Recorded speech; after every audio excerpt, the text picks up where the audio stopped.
طب لا اله الا الله، الله اكبر يا كفار عليكم. اشهد ان لا اله الا الله، الله اكبر. ايه الحال؟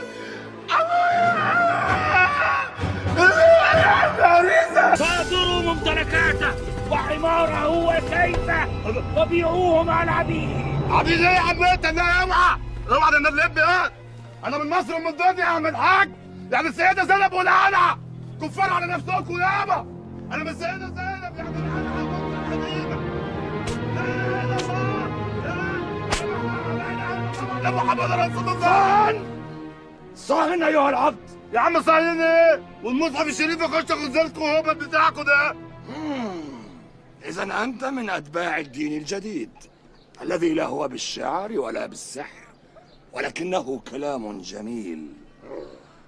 ويحك ويحك أيها العبد الذي يدعو إلى الدين الجديد. ايه ده ابو لهب ده ولا ايه؟ أبو لهب؟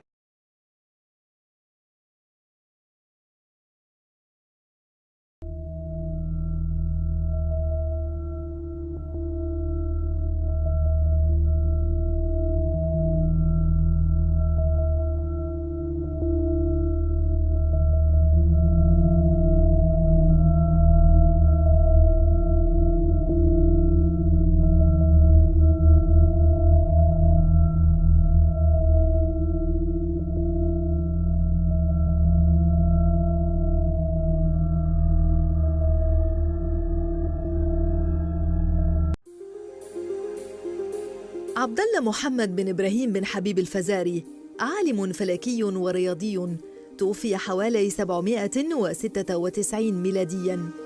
ولد الفزاري في الكوفة، وتتلمذ على يدي أبيه أبي إسحاق إبراهيم الفزاري أحد كبار علماء الفلك في عصره، ثم انضم إلى فريق الترجمة في بيت الحكمة التي بناها أبو جعفر المنصور.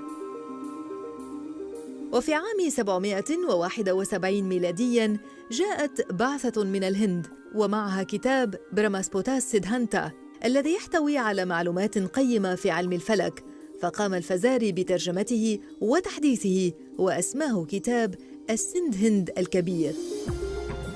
واستطاع الفزاري أن يصنع أول اسطرلاب نحاسي في الإسلام. والاسطرلاب آلة فلكية قديمة أصوله يونانية من القرن الثاني الميلادي تقريباً.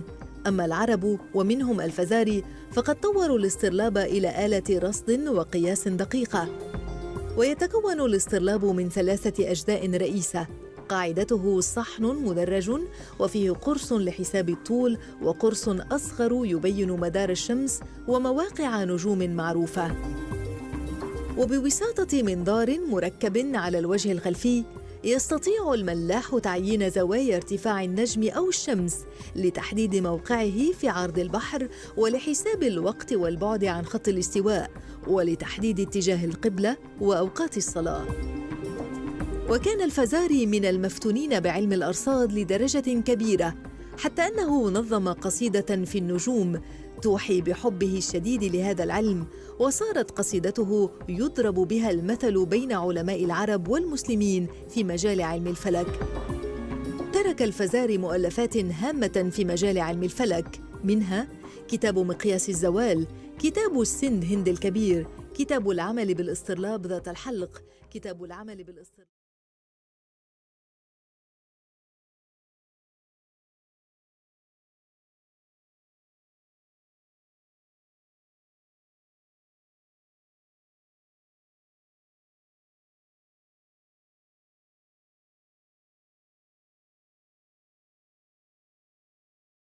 السلام عليكم ورحمة الله وبركاته. نلقي نظرة سريعة على الاتجاهات فوق الأرض المسطحة. أن البوصلة دائما تشير إلى المجال المغناطيسي المتواجد في المركز، وهي دائما تشير إلى الشمال، فحينما تواجدنا على الأرض نلاحظ كيف مؤشر البوصلة يتحرك مع عملية الدوران. وهنا نفهم الرحلات البحرية التاريخية كيف كانوا يتجهون من الشرق إلى الغرب ويعودون من حيث انطلقوا، لذلك ظنوا أنها كروية، وهذا كان أحد الأدلة والإثباتات العلمية اللي درسناها.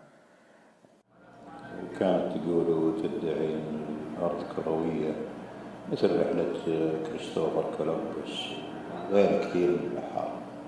لاحظوا معي كيف تتغير البوصلة، لذلك كل مكان على الأرض المسطحة مميز له اتجاهاته الخاصة بحكم تغير اتجاه البوصلة إلى الشمال. ولاحظوا معي كيف الاتجاه من الشرق إلى الغرب، والرحلات البحرية ورحلات الطيران كيف تتم.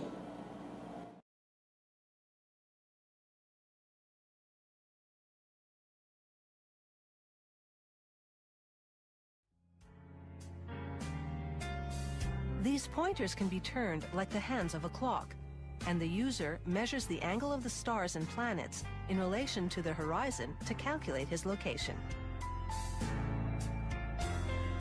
He caps the bushing with a screw on one side and a nut on the other.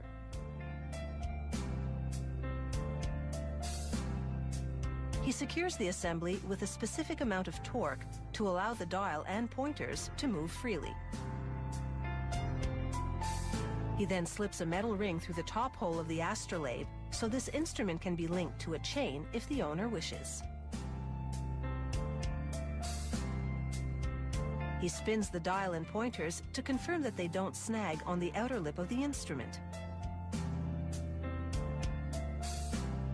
Centuries after its heyday, this incredible instrument still fascinates. The amount of information that can be gleaned from holding it to the sky is astounding. More than latitude, the astrolabe can be used to tell time, determine seasons, and predict the future with horoscopes. Of course, it takes a basic understanding of geometry and astronomy to use it. To the trained eye, this astrolabe now reads 1 p.m., proving that this instrument from another era can still provide up-to-the-moment information.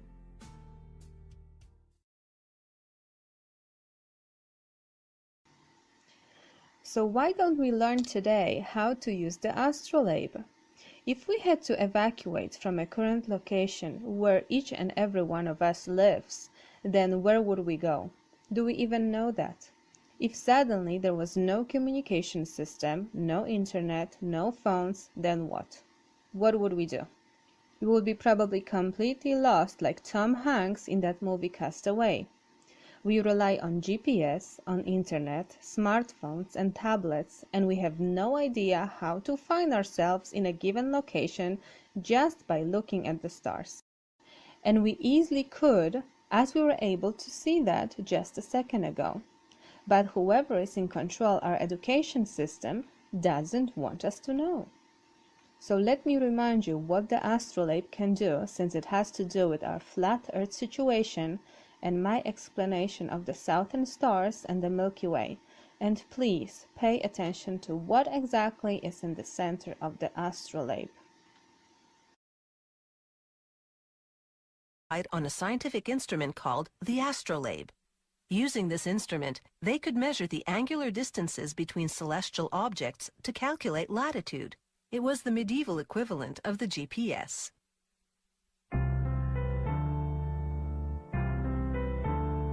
And it was a device that, in fact, is a model of the sky.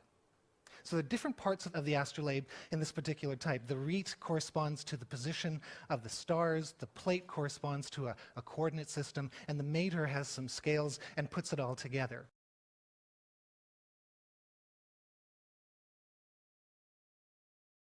And basically the concept is, how do you represent the three-dimensional image of the night sky that surrounds us onto a flat, portable two-dimensional surface?